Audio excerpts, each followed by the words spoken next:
Hello everyone, welcome to Average Joe Watch Reviews, where we do more than just reviews. Today we have a watch lent to us by Josh from J City Reviews. Thank you so much for lending us this Citizen NIGHTHAWK. You can find Josh in the description down below. Please subscribe to his channel and help support a fellow friends. Also, if you enjoy this content, please like the video. It really does help this channel immensely. That is the best charitable way to help Average Joe Watch Reviews. And of course, if you subscribe to the channel, that just solidifies your generosity. So with no further ado, let's dive into the review. Wait a minute, this isn't the Citizen NIGHTHAWK. You're absolutely right, guys, it's not. This is the Seiko Automatic Custom Black Bay that was built for me by an Instagram follower. You can actually follow him down here, Case and Dial. He reached out to me, said he'd build me a watch at cost. That's exactly what he did, and he made an awesome piece that I'll be reviewing in the upcoming week. So you'll definitely want to stay tuned for that by hitting the subscribe button and the notification bell, and you'll be alerted as to when that video pops out. But you guys are here for the Citizen EcoDrive NIGHTHAWK with 200 meters of water resistance.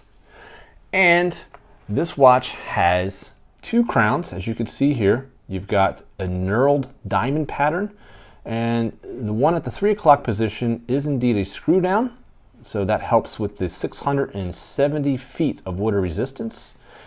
And this one here is not a screw down, but it does control the outer bezel, which has a lot of information that's well above my pay grade, including 70 fuel pounds, 90 oil pounds, US gallons, and all kinds of different things that I have absolutely no knowledge about whatsoever. So there is crown guards for each of the crowns. This one is indeed signed with the NIGHTHAWK logo, which actually is being covered right now by the red 24-hour hand. And you can see the NIGHTHAWK logo, which is right here as well. But this one is sterile, as you can see. So right around the 6 o'clock position is where I'd like to show you guys the date wheel. And in order to do the date, you just click it out 1 and you go not clockwise, because clockwise is actually setting the time independently. So as you can see, my time here is 7 o'clock now, whereas you could set a second time zone to 6 o'clock a.m. right there. And you can keep doing that independently, like so. And you could even change the date. So now we're in PM, okay? So once we go all the way around the clock, look at this, changes the date. So I'm going to change this back to 6 just to show you that. And then if we go counterclockwise, you see the date wheel moves independently as well. Now you might have already saw this little Easter egg or Easter eggs. You have two planes on the dial, which is really an awesome touch, guys. This gives you your AM and PM in the red. So when you go around and set your time, you could see that we have it set perfectly. 8 o'clock, 9 o'clock, 10 o'clock, okay? But look at this. The plane now goes, and it's big enough now where it's touching the outer part of the 24-hour clock. And now it's giving you PM, and again, your Army time or your GMT is right there. So that's really awesome. And as you can see, this one kind of just floats off, and we'll be back to the lower end as soon as it crosses the 12. So really cool, and that's something that I didn't notice right away, but had to really play around with the watch, okay? So I'm going to show you guys a loom shot of the watch and give you guys a nice shot of what it looks like at night. And what we'll do here is we'll put the crown back in.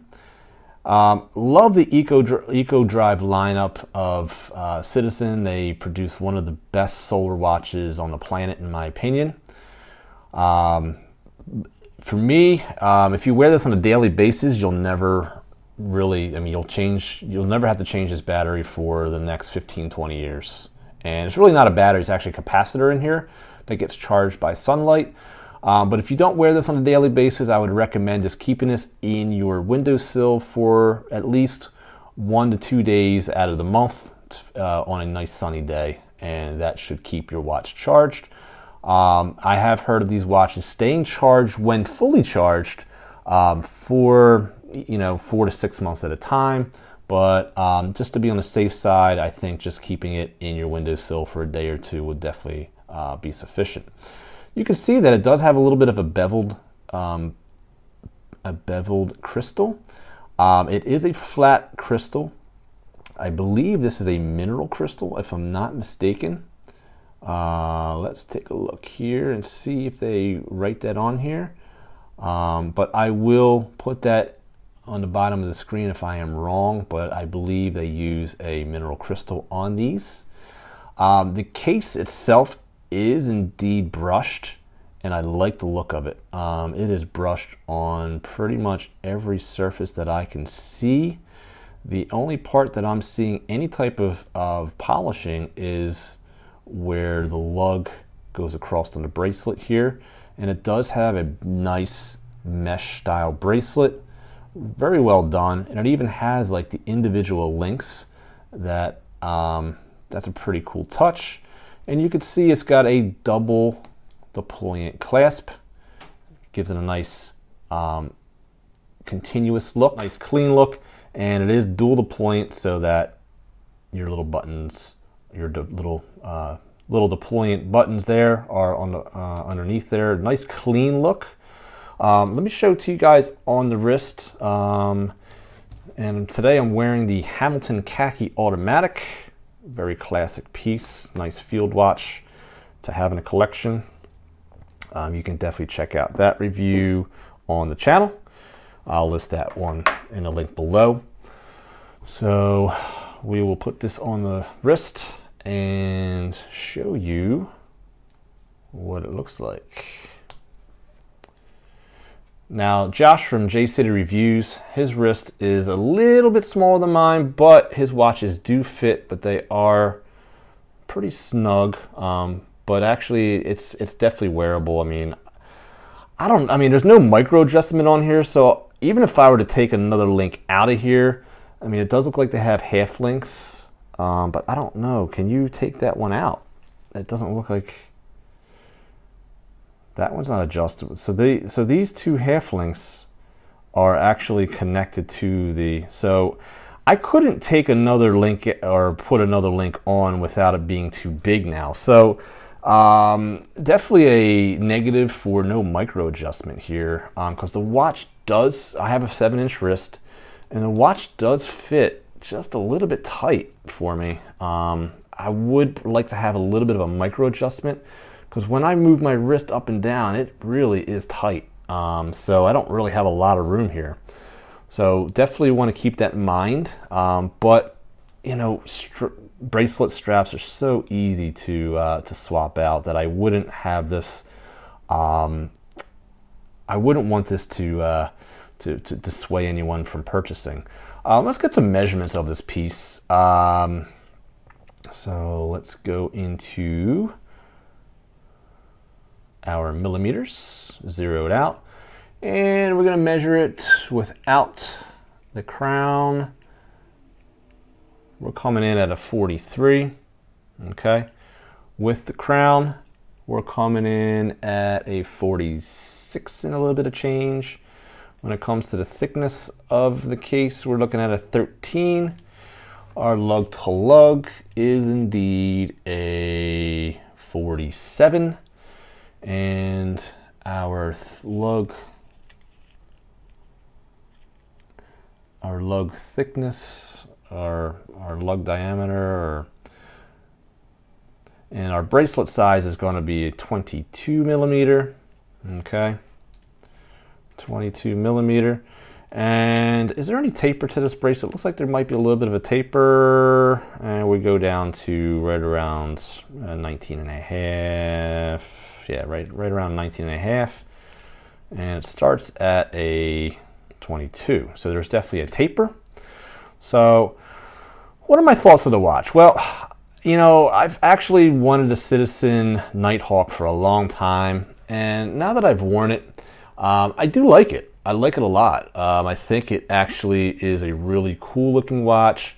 It's probably a little bit busier than what I'm used to, but I really like the fact that it's actually, you can actually use this if you learn how to use it. It's really a good tool watch, and I love the aviation aspect of this with the two airplanes. The ones that you can see is hidden here.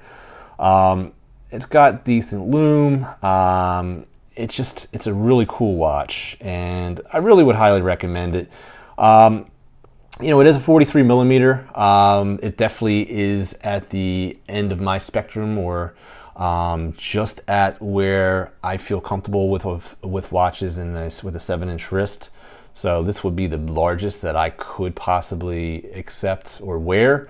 But I mean, the dial itself is really attractive. A lot of stuff going on here. I mean, you definitely see a lot of applied indices here. You know me, I love the reds. I even see a couple of reds here in the outer bezel here. I like this compressor style inner bezel going on here. I think it's a really nice touch. And I just think the overall aesthetics of the watch was always attractive to me because it just really looked like a complicated watch, even though I didn't know how to use it. It's just aesthetically pleasing. But if you're not into busy watches, you may have a hard time reading the time, even though I like the way they did the hands. I think the hands they really stand out against a black background. And despite being a very busy dial, I think you really can tell the time right on the fly. So really my one of the few negatives I have is the fact that this watch bracelet is a little bit tight on my wrist and would be really hard, it would really benefit from a micro adjustment. So definitely would like to see that. And of course, you know, for me, it's I love lume, and I think this could definitely benefit from some lume that really, like, the Seikos of the world really dominate in. I think Citizen and Bulova, since they're both owned under the same umbrella, could definitely step up their lume game, and this watch is no different. But this lume definitely is better than most Citizens that I have reviewed. So but this one definitely, I think, could step it up even more, so especially at this price point. And the other thing is the mineral crystal. I would definitely like to see a sapphire at this price point, but I mean, overall, very pleasing watch, and I think you'll definitely love it if you pick one up for yourself. And these can be found in the secondhand market, but I will post a link down below of the Amazon link where you can purchase one for yourself if you like a brand new one. So all right, guys, so I hope you enjoyed the Citizen Nighthawk. I was going to call it a NAVIHawk. It's the Nighthawk from Citizen. It's a great watch, a lot of great features. Again, thanks to Josh from J City Reviews for lending it to us. I hope this helped anyone out there who was on the fence about getting one. And guys, please remember that there's always time to be kind to one another. Please take care of each other, and I'll see you guys next time on Average Joe Watch Reviews. God bless. Honey, lay off of my shoes, don't you? Devil my blue suede shoes.